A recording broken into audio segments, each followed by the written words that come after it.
Hello.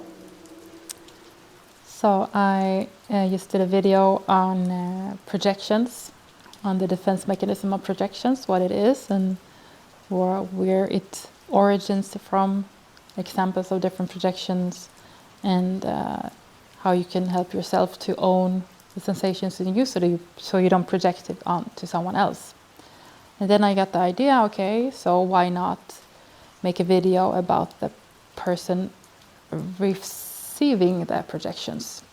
So this video is for you who get a lot of projections on you, and how you can respond to projections coming your way. If it's clear that it's actually is a projection, if it goes in the way that I was talking about in the other video, and you are a person who maybe are in a family or with in a relationship or in a friendship where you recognize yourself a lot in the other video, but the one who's receiving a lot of projections. Of course, it can be both. You can be both one who's projecting and receive a lot of projections, but this video is how to respond, how to deal with it, how to respond to projections that you get, so that it actually will be protective for you, helpful for you to not let the projections go in, but also it potentially can be helpful for the other person if you know how to deal with the projections in a respectful way. So this video is sort of like a tutorial in how you can respond to projections coming your way. Okay, so let's, for the case of simplicity, let's choose some common projections that people make. Some common statements. I feel like you are judging me. You are angry. I feel like you are angry at me. I feel like you don't care about me. You don't want me to take this job opportunity.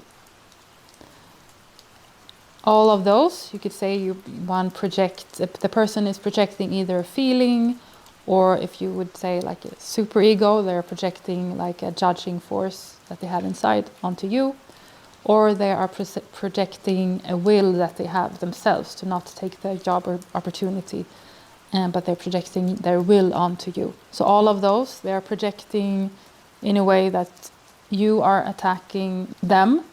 So they're projecting something that they have in self and projecting onto you that's coming back as an attack towards them.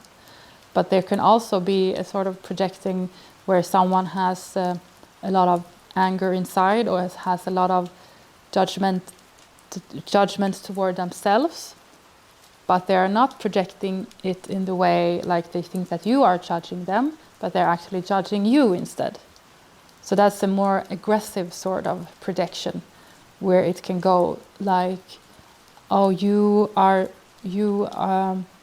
always do everything wrong, or why did you do like this? You are a piece of shit. You are a failure.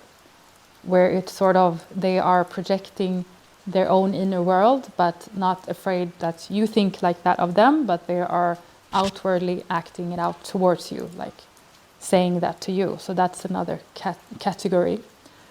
So let's first start with the types of projections where the person is projecting their own judgments or feeling or will onto you, thinking that you are directing that towards them. So if someone is saying, if you're having a conversation with someone, it goes maybe into you have different opinions about something, and then the person say, I feel like you are judging me, and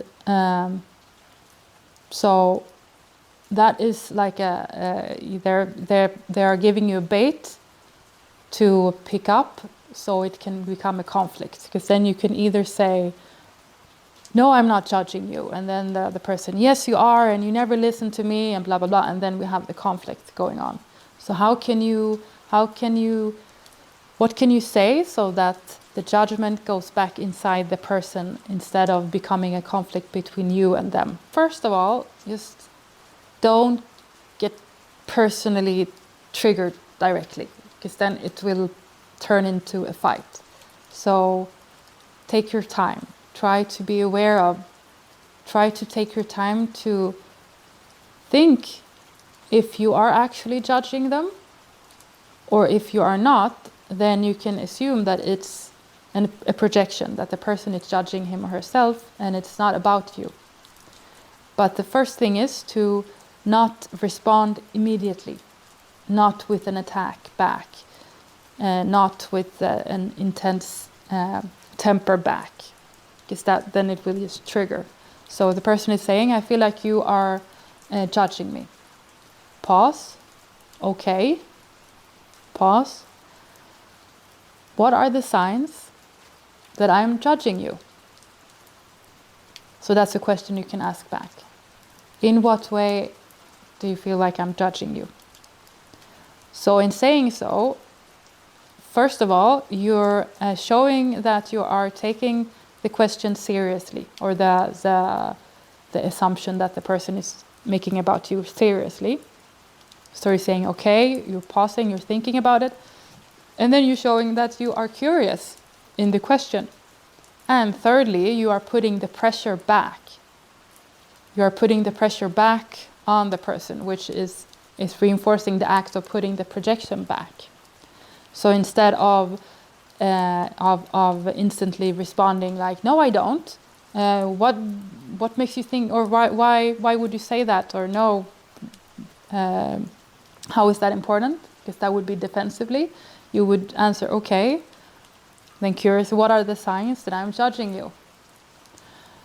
And then maybe the projective person is saying, well, the way you look at me. That's quite common, because as I said in the other video, the person who projects is very attentive to how you look, and if there is any signs of judgments, like if you look like not super validating, then they will interpret it as judgment. The way you look at me, okay. So how can you respond then? Okay, how do I look at you? So again, you continue the curious questioning. And then, again, pressure back. So the person who projects needs to say, well, or maybe it says, I don't know why. Oh, then they gets annoyed and don't want to talk about it. And then it's clear that it's a projection. Okay, so you feel like I judge you, but you can't show me how. You can't show me in what way, how I look at you. So then I don't know how I can change if it's true that I judge you, because I don't recognize that in myself. I don't feel like I judge you, but I'm curious in what way you see that I judge you. And if you don't want to answer how I judge you, then it's nothing. I don't know how to change it. So, but if you're lucky, the person who projects shows you, oh, you look at me like this. Okay. What can you do then? If either it's true that you look like this, and it means that you judge the person, or it's just the way you look. So then you have two choices. You can agree, okay, yeah, that's the way I look. I look like that, but I don't feel like I judge you. I feel like I listen to you. So I don't recognize myself in judging you. And then you can go further with saying, do you judge yourself? So that's really to be direct about getting the projection back. To ask, and because then it's quite difficult. Then the person really has to lie. No, I don't judge myself. But if you're lucky, it's a more open person, and they can be open about, yeah, I do, but blah blah blah. You do it too. But then anyway, the process is open. For the person to explore that, yeah, this is the judgment they have in themselves, and they are judging you. Or you have another option of agreeing, yeah, I look at you like that, and yeah, I agree. I did have a judgmental thought about you. So it's true. I did have a judgmental thought. What difference does it make for you? How does that become a problem for you? that is also a question you can ask, to ask it back, because it's true, maybe you did have judgments, but why is that a problem for the other person? That's your thoughts. So you want to show the person, I have the right to have my thoughts and my feelings with you, but as long as I don't spill it over and attack you with it, it's my process. And how come is that a problem? Why does that bother you? So that also highlights and opening up the process of the person working with it in themselves. And the same goes with, I feel like you are angry at me. So either you say, no, I don't feel angry. But if you want, I'm going to look inside right now and see if I am, because maybe you're right. And by saying so, you are open for the suggestion. You are open for the possibility that you actually are angry. So you take a moment again and look inside. Yeah, am I angry? And then, no, I'm not angry. I actually am not, at this time, I'm not angry. So what are the signs that I'm angry? You do the same thing again. Well, your voice. Yeah, I raised my voice because I'm enthusiastic, but actually I don't feel like I'm angry. How is that a problem for you, that I raised my voice? What has that to do with you? And then again, you put it back to the other person to explore inside. Why is it a problem for me, for the other person, that my partner or my friend is raising their voice? Well, because it reminds me of my father, blah, blah, blah, and then they can do their own inner work. Or you say, you go look inside and say, explore, yeah, am I angry? Yeah, actually I am angry. I am angry right now. How come is that a problem for you? You ask again.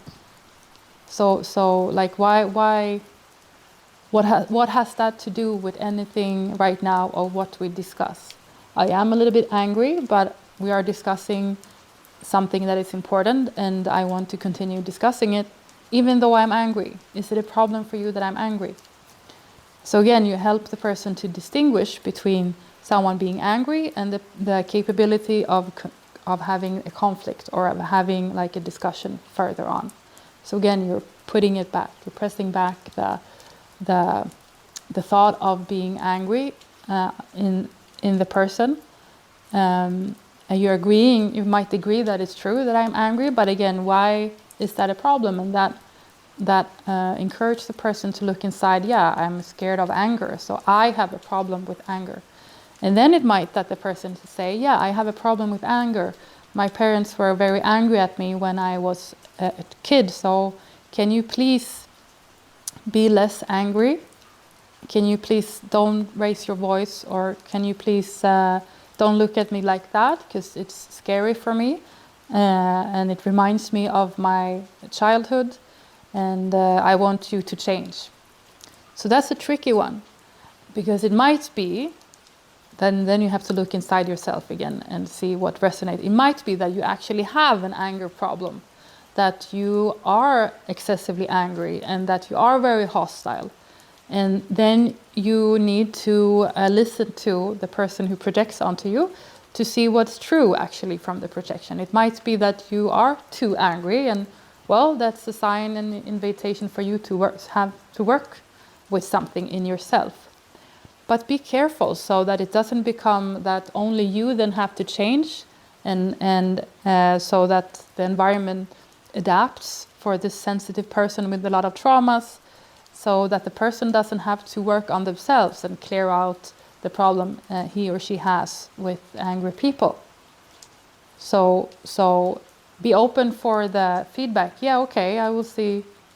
And maybe maybe I get too angry sometimes. I will think about if that's a problem or not, if I'm too angry, or then I will try to work with it. But you seem to have a problem with anger, to be very sensitive to anger. Do you think that's a problem? Are you willing to work with that so we can meet in the middle? So just so it's clear that the projection goes back, so that the person is not making everyone else adapt, because that's not how life goes, that everyone is just always nice and validating and around you, and that no anger exists. So then the person who projects needs to deal with that, to be less scared, to work on their own trauma, so that they can handle if someone is being angry and not take it personally and not get triggered in their own traumas. But it highlights that every projection might actually contain a truth in it. So it actually might be that the person projecting onto you is picking up on something that might be potentially true. So for example, it might be that you actually judge a little bit, it might be that you are angry, it might be that you have a wish for them to change something. But the problem is for the person who projects, if he or she doesn't own his own anger, judgment, or will, and all is making it all about you. And that's the problem, and that's almost like gaslighting. Because it's very tricky, since it might be true, a little bit of the projection. So be open for the feedback of the truth. Yeah, it might be that I'm angry right now. Yeah, it might be that I judge you right now. If it's true, it might be that I want to change. However, do you judge yourself? What is your problem with anger? Are you angry right now? So ask back all the time. Try to push it back. The same with the projection of, oh, you don't want me to take this job promotion. The same goes there. Either be honest, well, yeah, no, I don't, but what do you want? Because that's a projection of will. What do you want? Always, if it's a projection of will, always ask back, what do you want? What is your wish? And say, what does it matter what I think in this? What do you want? Or you answer that, no, actually, I have no opinion about it, but I'm more interested in your opinion. What do you want? So that's the main tip with when you get projections like this toward you, to always ask a question back, which is basically to push the projection back into the person. So I suppose there is a balance of being open for projection as a feedback, but to always push it back in. And this also highlights the fact that the very common mixing up of intuition or sensitivity versus projection. So people who project are often very sensitive people, very open to different kinds of moods and energies and information. So that makes that it might be that they pick up something, some disruption in your communication. But the problem is that they then make it all about you, and they don't own anything of the disruption themselves. Like they're scared of anger, or they're angry but cannot express it, or they're judgmental, but they make it about something in you. So that's also very important to be aware of, that people who are very intuitive, for the intuition to be very safe, they need to have worked on themselves first. Otherwise, it's just a mix of intuition and something that might be true about the other person, but it becomes a projection when it becomes all about the other person.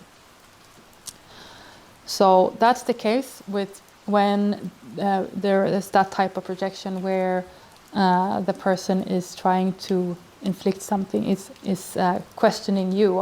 You are angry, you are doubting me, you are judging me, you want me so to do this and this. You always ask back, always press back. But in the other case, when there is a projection of where they actually don't think that you are attacking them, but instead they are attacking you with their inner world, like you are useless, you are a piece of shit, you are this and that. In that case, I would say that it doesn't help to stay and try to question what they're saying. It doesn't really help in the moment. I'd say that the best thing to do is actually to remove yourself from the situation. If you get attacked with someone's anger like that, or with someone's inner dark world, the best thing to do is just to walk away, to not engage in an argument with someone who is attacking you, because it won't help. Mostly it will just get the situation worse. If the person, you are a piece of shit and you're saying, I don't like when you're saying like that. It often doesn't help to draw boundaries in that way. I mean, I'm not saying you shouldn't do it. It might help to say something back, or now you're being very angry, you're being very hostile, I don't like the way you talk to me, blah, blah, blah. Sure, you can say that, but it often generally doesn't help very much. But what can help is if you just let go of the situation, let the person be an idiot and walk away. That's the best protection. That's the best way to protect yourself in that situation. Not to stay and draw boundaries and put any more energy on this idiot, on this person that is just oblivious of their own. You just walk away. It's very difficult because you want to protect yourself in the moment, but just don't. I would say walk away. That's the best protection. And it actually might potentially help the person give some space to reflect about why he or she acted like an idiot and attacked you in that way. It actually gives some space to that process of self-reflection, which it doesn't if you stay and argue. Then you give not of that space. So just walk away. And potentially you can help the person to have some self-reflection. And if he or she doesn't, then you shouldn't eventually not be with that person. You just walk away and continue walking. So with those kind of projections is you treat them in another way, you walk away, but if the person think that you are attacking them, then it's more helpful if you ask questions back. So then you can actually stay and be more active, which can help the person to think. Okay, so those are two different ways of dealing with projections coming your way in order to both protect yourself, in order to also help the other person to start to reflect and to take their own processes back. So I hope that was helpful, and I'm also curious if maybe you have other experiences that might be helpful, other tips on how to deal with people who project. So please comment in the comment section. How do you deal with projections coming your way? What is your experiences of annoying people or idiots who projects onto you? And again, these idiots can also be you in other situations. So life is difficult, and this is why we should always look both inside and in other people. And everyone is always a reflection of what's going on in you. That's why I encourage you to always look inside yourself in order to understand other people better. So it's good to lose your boundaries first, so that you know how to set healthy ones. Lose your boundaries meaning being more open to who you are, and being more open about feedback about you, being more open about your own processes, so you can set healthy ones by either actively setting them by saying something, or sometimes actively by doing nothing, walking away. That's also very good help both for you and for the other person. So if you want more individual help on this, one-on-one meeting, you can contact me on livraissi.se, and we could set up a meeting if you have troubles with projections in some way. I hope this was helpful. Thank you for this time, and until next time. Bye.